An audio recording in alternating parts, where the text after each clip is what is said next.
ድንግል ማርያም ንጹህ የሆነችው እግዚአብሔር ስለጠበቃት ብቻ ከሆነ አዳምና ሔዋንም የወደቁ እግዚአብሔር ስላልጠበቃቸው ነው ማለት ነው።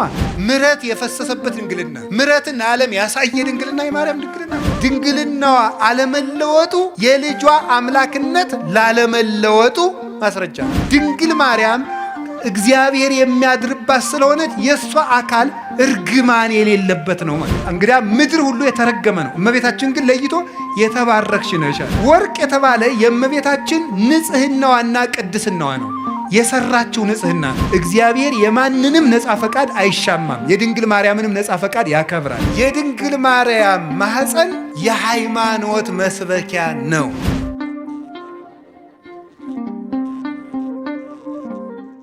የእግዚአብሔር ታቦት ማርያም ናት። የእግዚአብሔር ታቦት ለምንድን ነው የምንላት? እንግዲህ ታቦቱን ከምን አይነት እንጨት ስራው ነው ያለ? ከማይነቅዝ እንጨት። በላዩ ላይ ምን አድርግበት ብሎታል? ወርቅ በሉ እንጂ። ምክንያቱ ለምንድን ነው መሰላችሁ? ዮሐንስ ወንጌል ምዕራፍ 1 ቁጥር 46 ላይ ፊልጶስ ለናትናኤል እንዲህ ብሎታል። ሙሴ ስለሱ የጻፈለትን ነቢያት የተነበዩለትን ማስያስ የሚሉትን ክርስቶስን አገኘነው አለ። እግዚአብሔር ታቦት ስራለው። ታቦት እመቤታችን ናት። መጀመሪያ ከማይነቅዝ እንጨት ማለት ምን ማለት መስላችሁ? ከማይነቅዝ ነቀዝ መብላት ማለት ምን ማለት ነው? መቆንቆን መንቀዝ ምንድን ነው? እርግማን ኃጢአት ማለት ነው። ከማይነቅዝ እንጨት ታቦቱን ስራው አለ። የድንግል ማርያም አካሏ እርግማን የሌለበት ነው። አሁን ቅድም ነግሬያችኋለሁ። ሙሴ ስለሱ የጻፈለትን ኢየሱስን አገኘ ነው አለ። ሙሴ ስለሱ የጻፈለትን ካለ ሙሴ በኦሪት ዘጸአት ኢየሱስ ክርስቶስ አማኑኤል የሚል ስም ተናግሯል? አልተናገረም። ታዲያ ምንድን ነው የተናገራቸው ነገሮች ሁሉ ለማን የተናገሩ ናቸው? ስለ ክርስቶስ በምስጢር የተነገሩ ናቸው ማለት። ስለዚህ ነበር ምን አለ? መጻሕፍትን ትመረምራላችሁ፣ በእነሱም ሕይወት የምታገኙ ይመስላችኋል፣ እነርሱ ግን የኔ ምስክሮች ናቸው አላቸው። ዮሐንስ ወንጌል ምዕራፍ 5 ቁጥር 44 ላይ እንዲህ አላቸው። ሙሴን አምናችሁት ሁኑ ኖሮ ቢሆን እኔንም ታምኑ ነበር፣ እሱ ስለ እኔ ጽፏልና አለ። ዮሐንስ 5:46 ላይ እሱ ስለ እኔ ጽፏልና ሙሴን ብታምኑ እኔንም ታምኑ ነበር አለ። እንግዲህ በሙሴ የተጻፈው ጽሑፍ ሁሉ ለክርስቶስ ቀጠሮ ነበር ማለት ነው። ገባችሁ? በመነ ለክርስቶስ ቀጠሮ ነበር። በምንድን? በምስጢር ማለት። እንደዚያ ከሆነ ለምሳሌ ኦሪት ዘጸአት ምዕራፍ 25 ስለ ኢየሱስ ክርስቶስ የተጻፈ ነው። እንዴት ተብሎ ነው የተጻፈው? ታቦት እናቱ ቃል እሱ ተብለው ተጽፈዋል ማለት። እናቱ ታቦት እሱ ደግሞ ቃል ተብሎ ተጽፏል። እንዲህ ብሎ ነው የተጻፈው። ኦሪት ዘጸአት ምዕራፍ 25 ቁጥር 1 ላይ ማይነቅዝ እንጨት። እንግዲህ እናቱ ታቦት ናት። በታቦቱ ውስጥ የእግዚአብሔር ቃል አለ። ክርስቶስ ደግሞ ቃል ነው። በቀዳማዊ ሕልውናው ቃል ይባላል። ዮሐንስ ወንጌል ምዕራፍ 1 ቁጥር 1 ላይ በመጀመሪያ ቃል ነበረ ብሎ ቁጥር 14 ላይ ቃል ሥጋ ሆነ እንዳለ ክርስቶስ ቃል ይባላል። ቃል ይባላል። ስለዚህ በታቦት ውስጥ ቃል አኑርበት ማለት በታቦት በድንግል ማርያም ማህፀን ቃል ወልድ አድሮ ሥጋን ነፍሶ ስግው ቃል ክርስቶስ ሆነ፣ በተዋሕዶ ራሱን ገለጠ ማለት። ስለዚህ እመቤታችን ታቦት ናት። ክርስቶስ ምን ይሆናል? ቃል ይሆናል። እንደዚያ ከሆነ ቃሉ የሚገባበትን ታቦት የማይነቅዝ እንጨት ይሁን ማለት ድንግል ማርያም እግዚአብሔር የሚያድርባት ስለሆነች የእሷ አካል እርግማን የሌለበት ነው ማለት። የማይነቅዝ እንጨት ነው። መንቀዝ ማለት ብልየት ማለት እርጅና ማለት ምን ማለት ነው? ኃጢአት፣ እርግማን ማለት ነው። ሁለተኛ ቆሮንቶስ ምዕራፍ 5 ቁጥር 18 ላይ እነሆ በክርስቶስ ሁሉ አዲስ ሆኗል፣ አሮጌው አልፏል ብሏል። አሮጌውን እርሾ አስወግዱት፣ ከመ ትኩኑ ለሐዲስ ሐሪጽ፣ ለአዲሱ እርሾ ለክርስቶስ ተዘጋጁ ዘንድ አሮጌውን እርሾ አስወግዱ። ፋሲካችን ክርስቶስ አንድም በፋሲካችን ክርስቶስ በፋሲካችን ዕለት ፋሲካችን መሻገሪያችን ክርስቶስ ታርዷልና ይላል ቆሮንቶስ 5 ላይ ሲናገር አሮጌውን እርሾ አስወግዱ። ስለዚህ አሮጌ ማለት ኃጢአት ማለት ነው። መንቀዝ ማርጀት ማለት ኃጢአት ማለት ነው። እርግማን ማለት ነው። ሞት ማለት ነው። ከማይነቅዝ እንጨት ታቦቱን ስራው ማለት ድንግል ማርያም መጀመሪያም ኃጢአት ሳይኖርባት ነው ያዘጋጃት። እርግማን አልነበረባትም። ከሴቶች ተለይቶሽ አንቺ የተባረክሽ ነሽ ያላት ለዚህ ነበር። ሉቃስ ወንጌል ምዕራፍ 1 ላይ እንግዲያ ምድር ሁሉ የተረገመ ነው፣ እመቤታችን ግን ለይቶ የተባረክሽ ነሽ አላት። ከወንዶች ሳይል ከሴቶች ያለ ለምንድን ነው? እርግማን የመጣ በሴት ነበረ። በሴት ስለነበረ ሴቲቱ ዓለምን ሁሉ የምትወክላት ከሴቶች ተለይቶሽ አንቺ የተባረክሽ ነሽ ሲል ከሰው ዘር በአጠቃላይ ተለይተሽ የተባረክሽ ነሽ ነው። ከማይነቅዝ እንጨት ማለት ይሄ ነው። በወርቅ ለብጠው ምንድነው ነው? በወርቅ ለብጠው ማለት ነው። ልብ ብላችሁ ስሙ የእግዚአብሔር ቤተሰቦች። መጀመሪያ ከማይነቅዝ እንጨት ስራው ማለት እንጨቱ መጀመሪያ በተፈጥሮ ይሄ ሁሉ ታቦቱ ረጅም ዘመን ሲቀመጥ እንዳይነቅዝ ነው። ከማይነቅዝ እንጨት ስራው አለው፣ እንዳይፈርስ ነው። ይሄ ማለት ምን ማለት ነው? ድንግል ማርያም መጀመሪያ አካሏ የአዳም ሸክም የሌለበት እርግማን የሌለበት አድርጎ እግዚአብሔር አዘጋጀው። እንዴት ይሆናል? በእግዚአብሔር ኃይል ይሆናል። ታምር ነው የሷ ነገር። ከማይነቅዝ እንጨት በወርቅ ለብጠው ማለት ደግሞ ወርቅ የተባለ አንድኛውን ከማይነቅዝ እንጨት ተፈጥሮ ተሰርቶ ደግሞ ወርቅ ሲለበጥበት ታቦቱ ለብዙ ዘመን የሚኖር ይሆናል ማለት። ወርቅ የተባለ የእመቤታችን ንጽህናዋና ቅድስናዋ ነው። የሰራችው ንጽህና ነው። ወርቁ በተፈጥሮ ብቻ አይደለም የሚጠበቀው። ወርቅ እንጨቱ የማይነቅዝ እንጨት ብቻ መሆን አይበቃውም። ወርቅ ጨምርበት። ድንግል ማርያምም መመረጧ ብቻ አይደለም ያስከበራት፣ መመረጧን ተጠቅማ ንጽህና መጨመሯ ነው። ራሷ መስራቷ ነው። መመረጥን መጠበቅ እንጂ መመረጥ አያስደንቅም። መምረጥማ የእግዚአብሔር ነው። መምረጥ የእግዚአብሔር ነው። አሁን አንዳንዶቹ ምን ይላሉ? እመቤታችን እኮ እንዲህ ብለን ስናከብራት ማርያም ምን ታደርግ ኖሯል? ሲመርጣት አልመረጥም ልትል ነው? እሷ ባትኖርም እኮ ሌላ ሴት የመምረጥ እድል አለው እግዚአብሔር ምን ይሳነዋል ይላል እንዴ? የእሷ ነፃ ፈቃድስ? ነፃ ፈቃድ ያላት ፍጡር እኮ ናት። እንጨት ናት እንዴ? ዝም ብሎ መምር አስገድዶ ይመርጣታል? አይመርጣትም። ነፃ ፈቃድ አላት። እግዚአብሔር ስለጠበቃት ነው የምንል ከሆነ እንደዚያ ከሆነ አዳምና ሔዋንም የበደሉ እግዚአብሔር ስላልጠበቃቸው ነው ብለን መልስ ማዘጋጀት እንችላለን። ይሄ ደግሞ እግዚአብሔርም ያ ማለት ለአዳምና ለሔዋን ተጠያቂው እግዚአብሔር ይሆናል። ድንግል ማርያም ንጹሕ የሆነችው እግዚአብሔር ስለጠበቃት ብቻ ከሆነ አዳምና ሔዋንም የወደቁ እግዚአብሔር ስላልጠበቃቸው ነው ማለት ነው።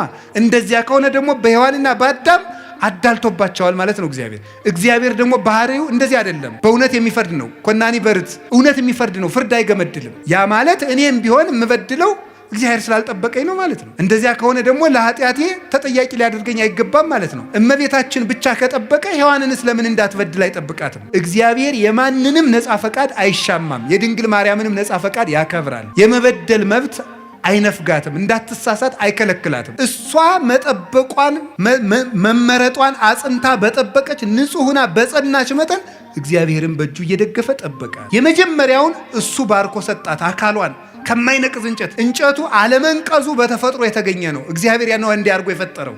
ድንግል ማርያም እርግማን የሌለባት መሆኗ በእግዚአብሔር እጅ ነው። በወርቅ መለበጥ ግን የሰው ነው። ንጽህና ጨምሮ መኖር ግን የሷ ነው። እግዚአብሔር መረጣት ይልና ቢመርጣትማ ምን ይደንቃል? እንድትመረጡና ብትገኝ ነው እንጂ ይላል። እንድትመረጡና ተገኘች። ምርጫዋን ደግሞ አጸንታ ያዘች። ቅዱስ ጳውሎስ መመረጣችሁን ታጸኑ ዘንድ ከፊት ይልቅ አሁን ትጉ ያለን ለዚህ ነው። ስለዚህ እመቤታችን በወርቅ የተለበጠች ታቦት ናት። የማይነቅዝ የሚለው ምንድነው ትርጉሙ? ለእመቤታችን ሲሆን እርግማን የሌለባት ወይም የአዳም ጉስቁልና ያላረፈባት፣ እንጨቱ በተፈጥሮ የማይነቅዝ ነው። እመቤታችንም እግዚአብሔር ሲፈጥራት ከእናቷ ማህፀን ሲለያት እርግማን እንዳይኖር አድርጎ ነው የጠበቃት። እንዴት ሊሆን ይችላል? ይሄ እንዴት ሊሳካ ይችላል ካል ወርቅ ከጭቃ እንደሚገኘው ነው አለ። ወርቅን ከጭቃ ታስገኘዋለህ ስታነሳው፣ ወርቁ ውስጥ ግን ጭቃ የለም። ድንግል ማርያም ከተረገመ ባህሪ ስትወጣ እርግማን ጉስቁል የሆነ ባህሪ ግን አልደረሰባትም። አባቶቻችን በብዙ ነገር ተርጉሞ በሾህ መካከል እንደተከበበች ጽጌረዳ ይላል። ጽጌረዳ አበባ እሾሁ መሃል ላይ ናት። እሾሁ ግን የለባትም። ድንግል ማርያም የእርግማን እሾህ ባለበት ዓለም ውስጥ እርግማኑ ሳያርፍባት ወጣች። እንደ ጽጌረዳይቱ መዓዛዋን ብቻ ይዛ አንደበቷ እንደ እንኮይ የሚያምር መዓዛውን ይዛ የወጣች እሾሁ ያልተከተላት በሾህ መካከል አበባ የተገኘች የሃይማኖት አበባ መዓዛ ብቻ ያላት እሾሁ ግን የሌለባት የመካከለኛዋ ውብ ጽጌረዳ እመቤታችን እርግማን ያልነካት። ወርቁ ግን ራሷ የሰራችው ንጽህናዋ ነው። አይኗ ንጹህ፣ ጴጥሮስ ተሳሳተ ተብሎ ተጽፏል። ሐዋርያት ተበተኑ ተብሎ ተጽፏል። አብርሃም በደለ ተብሎ ተጽፏል። ማርያም ይሄን አረገች ተብሎ አልተጻፈም። አንደበቷ ክርክም ያለ ነውር የሌለባት፣ በቤተ መቅደስ ውስጥ ተቀምጣ መልአክ እያነጋገራት ትዕቢት የሌለባት፣ ትህት ጥበብን የተመላች እወቁኝ እወቁኝ የማትል ልጇ በሆሳዕና እንኳን እንዲያው ግርግር ሰው ሁሉ ሲበዛ እንዴ የአምላክ እናት ፊት አድርጉኝ የማትል በትህትና። እስቲ እዚህ ላይ እመቤታችን እንዲህ አለች ተብሎ ሰምታችኋል? ሐዋርያት አነጠፉ ገሌ ፊት ሄደ ጴጥሮስ እንዲህ አለ ሲባል እሷ እንዲህ ነኝ የማትል፣ ይሄ አይገባኝም ይሄ ይገባኛል የማትል፣ ስደት አይገባኝም ሳትል የተሰደደች፣ መልካም ነገር ይገባኛል አክብሩኝ የማትል፣ ትህትናን የተመላች ወርቅ። ትንቢተ ዘካርያስ ምዕራፍ 4 ቁጥር 2 ላይ ነቢዩ ዘካርያስ የወርቅ መቅረዝን አይቶት ነበረ። ምን ያለ ዘይትን የተመላ 7 አይጹቅ ያላት 7 ቅርንጫፍ ያላት 7 ቅርንጫፍ ያላት መቅረዝ ዘይት ያለባት ሁለመናዋ ወርቅ የሆነ መቅረዝ አየሁ ይላል ትንቢተ ዘካርያስ ምዕራፍ 4 ቁጥር 2 ላይ ቅዱስ ያሬድ ይህን ወስዶ ይላል የሕዝቅኤል የምስራቅ በር የዘካርያስ የወርቅ መቅረዝ ምስጋናዋ ተቀርቶ የማያልቅ ማርያም ናት ይላል። ሁለንተሃ ወርቅ ሁለመናዋ ወርቅ ነው ማለት ስጋዋ ወርቅ፣ ነፍሷ ወርቅ፣ ህሊናዋ ወርቅ፣ ልቧ ወርቅ፣ ህዋሳቷ ወርቅ፣ ስሟ ወርቅ፣ ሁለንተናዋ ገንዘብ የሆነ ጸጋን የተመላች እጅ እግሯ ገንዘብ የሆነ ናት እመቤታችን። እኛ እኮ እንደው ብዙ የሚጣል ያለን እንደ ዱባ ታውቃላችሁ። በቤተ ክርስቲያን ስርዓት ዱባ ለቤተ ክርስቲያን ስለት አይገባም። አይገርማችሁ? ፍትሐ ነገሥት አንቀጽ 17 ላይ አንቀጸ ምጽዋት ላይ ዱባ ለቤተ ክርስቲያን አያምጡ ይላል። ለምን? ዱባ ብዙ የሚጣል አለው። አያችሁ? የሚጣል ነገር የሚበዛባቸው ሰዎች ቤተክርስቲያን አይጉ ማለት እና ዱባቱ ነው። እሺ ዱባ ማለት የሚጣለው የሚበዛ ነው። እንደው እኛ እኮ ብዙ የሚጣል ነገር አለን። እንደው ብዙ ወጥቶ የሚወድቅ ጓዛ ምነን እንደው ይሄን እና ዱባቱና ቅልም አይገባም ይላል። ውስጡ መራራ ነውና መራራ ሰዎች በቤተክርስቲያን ርስት የላቸውም ማለት ነው። መራራ መሆን ክፉ ነው። ስለዚህ እመቤታችን ግን የሚጣል የሌላት ወዳጄ ሁለንተናሽ ውብ ነው ምንም ነውር የለብሽም ብሏታል ልጇ ሰሎሞን። በወርቅ የተለበጠችው ታቦት ማድረግ አንዳች ነገር ያልተገኘባት የቅድስና ማህተም ያተማት የእግዚአብሔር ከተማ የመሰላሏ ጫፍ ላይ ይላል አይደለም እንዴ? የመሰላሏ ጫፍ ላይ እግዚአብሔር ተቀምጦባት ነበር ይላል። መሰላል እመቤታችን ናት። የመሰላሏ ጫፍ አይምሮዋ ነው።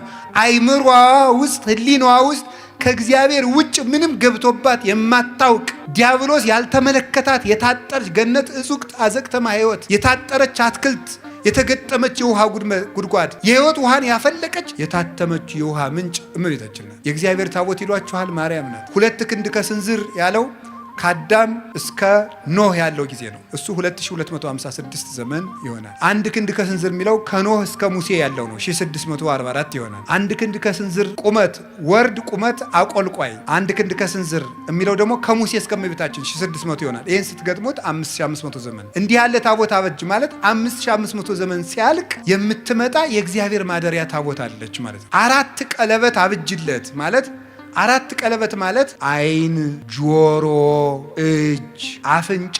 ስለዚህ 4 ቀለበት በወርቅ ለብጠው የወርቅ ቀለበት ማብጅለት ማለት እመቤታችን በጆሮዋ አልበደለችም፣ በአይኗ አልበደለችም፣ በአፍንጫዋ አልበደለችም፣ በእጇ ዳሳ አልበደለችም። 4ቱን ቀለበት ወርቅ አድርገው ማለት ሰው የሚበድላቸው በሮቿ ሁሉ የእመቤታችን ንጹህ ናቸው እንደ ጠራ ወርቅ። የስርየት መክደኛ የተባለ ድንግልናዋ ነው። መክደኛ የታተመ ድንግልና ነው። የታተመ ድንግልና በስርየት መክደኛው አነጋገር ስርየት ማለት ይቅርታ ነው። የስርየት መክደኛ ማለት በድንግል ማርያም ድንግልና በኩል እግዚአብሔር ይቅርታን ይዞ መጥቷል። ባሕርየ ሰብን ነገደ ሰብን ላድን ባለ ጊዜ ከሰራዊተ መላእክት ተሰውሮ በድንግል ማርያም ማህፀን አደረ። እኔ እንደው ማርያም ምን አድርገልኛለች የሚለኝ ሰው ኢየሱስ ነው እንጂ የሚለኝ ሰው እግዚአብሔር ሰውን ላድን ብሎ የት ሄደ ብዬ ነው የምጠይቀው። እግዚአብሔር ሰውን ላድን ብሎ ወደ ማርያም መጣ ነው የማገኘው መጽሐፍ እኮ የሚለኝ። እግዚአብሔር ሰውን ሊያድን መጣ። እንዲህ አለ እኮ ጌታ፣ የሰው ልጅ የጠፋውን ሊፈልግና ሊያድን መጥቷል አለ ማቴዎስ 18 ላይ። የሰው ልጅ የጠፋውን ሊያድን መጥቷል። የሰው ልጅ ክርስቶስ የጠፋውን ሊያድን መጣ። የጠፋውን ሊያድን ሲመጣ ወዴት መጣ? መጀመሪያ ወደ ድንግል ማርያም መጣ። እግዚአብሔር ድህነትን ይዞ ጉዞ የጀመረባት ገብቶ የከተመባት የድህነት ሀገር፣ የፈውስ ሙዳይ፣ የሃይማኖት ከተማ እመቤታችን ናት። እዚህ የስርየት መክደኛው ይቅርታ የተገኘበት ድንግልና ያላት የሔዋን ድንግልና ሞት ነበር ያመጣበት። የይቅርታ ድንግልና የማን ድንግልና ይቅርታ አምጥቶልናል? ይቅርታ እኮ ክርስቶስ ነው። ምህረት ክርስቶስ ነው። ጠለ ምህረት፣ የምህረት ዝናብ፣ የምህረት ጠል፣ የምህረት ውሃ፣ የምህረት ፀሐይ፣ የምህረት ብርሃን ክርስቶስ ነው። የምህረት ዛፍ ክርስቶስ ነው። የምህረት ፍሬ ክርስቶስ ነው። እሱን ያስገኘ ድንግልና የድንግል ማርያም ነው። ምህረት የሰጠ ድንግልና፣ ምህረት የፈሰሰበት ድንግልና፣ ምህረትን ዓለም ያሳየ ድንግልና የማርያም ድንግልና ነው። ዝም ብሎ ድንግልና አይደለም ጓዲት። በድንጋሌ ስጋ በድንጋሌ ነፍስ ህትምት የምትሆኝ እመቤታችን በክብረ ወሊድ ላይ የተሰጠች ክብረ ድንግልና አብይ ነው፣ ብዙ ነው፣ ገናና ነው ይላሉ ሊቃውንት ውዳሴ ማርያም ሲተረጉሙ። እናንተ ምን አለባችሁ? አይወርዳችሁ፣ አይሞቃችሁ። እናንተ ኳስ ነው የሚደንቃችሁ። ተጃጅላችሁ ያለቃችሁ ሰዎች ይቅር በሉኝ እሺ። ገሎ ማዳን ዘይቤ ማለት ነው። የድንግል ማርያምን ድንግልና የስርየት መክደኛ በሉት። መክደኛ ያለበት ምክንያት ድንግልናዋ ማኅተመ ድንግልናዋ ስላልተፈታ ነው። ስርየት የተባለ ደግሞ ይቅርታን ለዓለም ያወጣ ድንግልና የእመቤታችን ድንግልና። እኔ እውነቴን አይ ካህናት የታደሉት እመቤቴ ማርያም ሆይ የማኅፀንሽን በረከት እፈልገዋለሁ፣ ይድረሰኝ የማኅፀንሽ በረከት። እግዚአብሔር ያደረበት ወደዚች ምስራቅ የማይዞር ማን ነው? ፀሐይ ጽድቅ ኢየሱስ ክርስቶስ ወጥቶ የሚያጽደለድልባትን ያችን ምስራቅ ዘወር ብሎ ማየት የማይፈልግ የጨለማው ልጅ ካልሆነ በቀር እሱ ማን ነው? መዞር የሚያሰኘኝ እኔ ወደ እመቤታችን ነው። ወደ እሱ ያልዞርኩ ወዴት ልዞር ነው ዛሬ? የስርየት መክደኛ በስርየት መክደኛው አነጋግርሃል።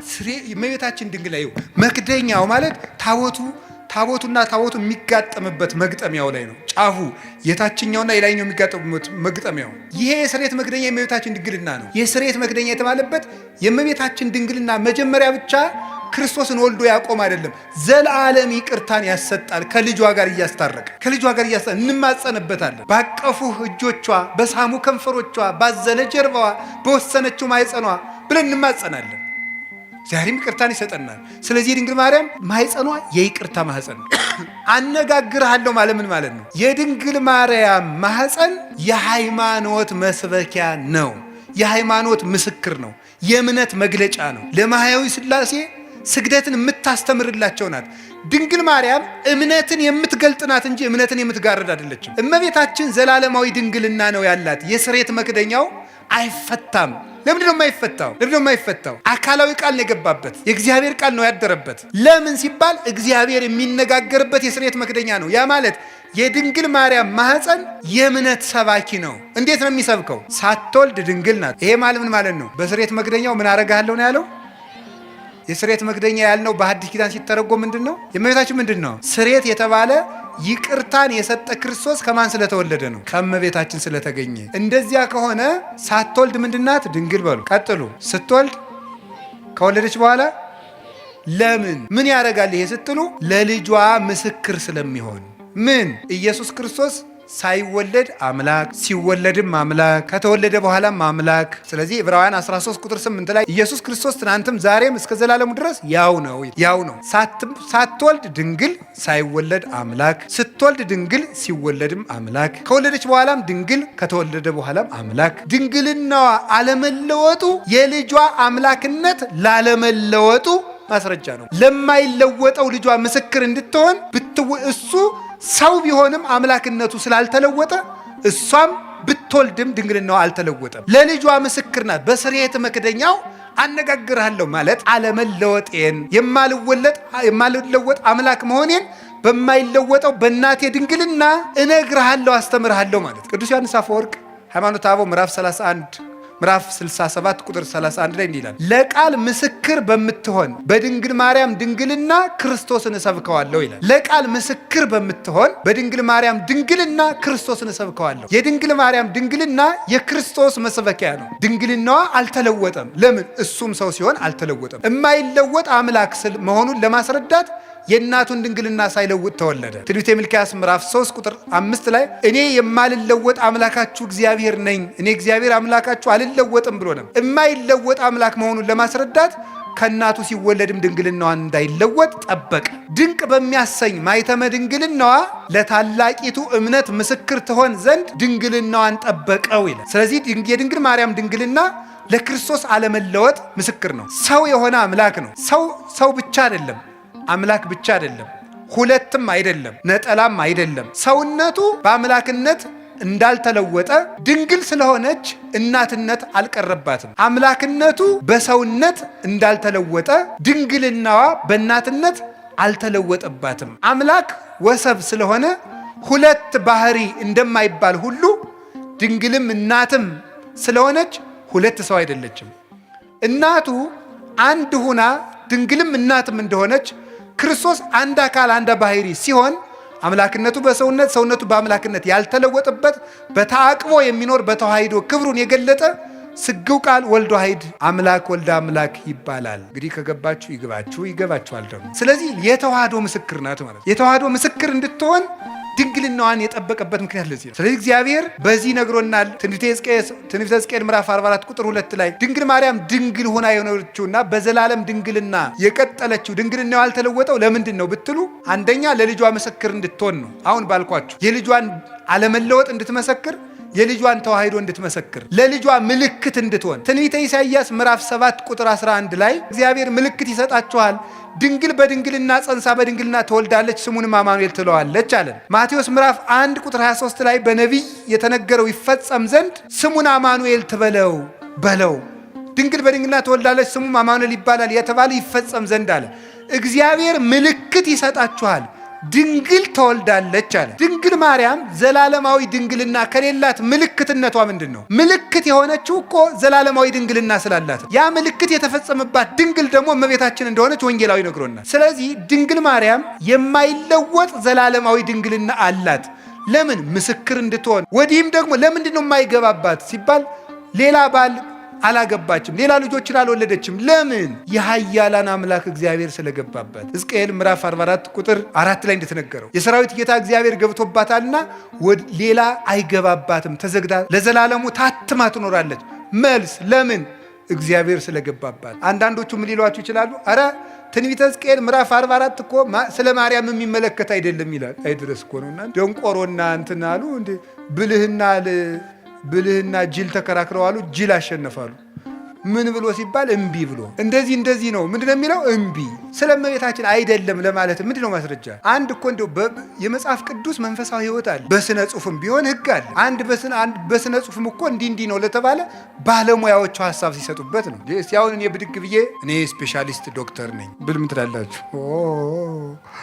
የመነኩስ ያበደ አትሉም? እንደዚህ እኮ ነው። ሙያ ያለው ነው፣ ባለሙያውን ነው የምትጠራ። የትኛው አካል የት ቦታ እንዳለ የሚያውቅ፣ የትኛው ጥቅስ ለየትኛው እንደሆነ የሚያውቁ ለዘመኑ የቀረቡ፣ ለጉዳዩ የቀረቡ፣ ለእግዚአብሔር የቀረቡ ሶስቱንም የሚያሟሉ አባቶች ማርያም ናት ብለው ነግረውናል። ሶስቱንም የሚያሟሉ ለዘመኑም ቅርብ የነበሩ በመጀመሪያው ክፍለ ዘመን፣ በሁለተኛው ክፍለ ዘመን፣ በሶስተኛው ክፍለ ዘመን፣ በአራተኛው ክፍለ ዘመን የነበሩ እነ ቅዱስ ኤፍሬም፣ እነ ቅዱስ ቄርሎስ ነግረውናል። እነ ቅዱስ ኤራቅሊስ ነግረውናል። ማርያም ናት የሕዝቅኤል ምስራቅ ብለው ቅዱስ ያሬድ ነግሮናል። ሊቁ ለእግዚአብሔር የቀረበው ለዘመኑ የቀረበው ስድስተኛው ክፍለ ዘመን የነበረው ሰማይ ድረስ ሂዶ ዜማን ቆንጥሮ ያመጣው እሱ ነግሮናል። ማርያም ናት የምስራቂቱ በር ማርያም ናት።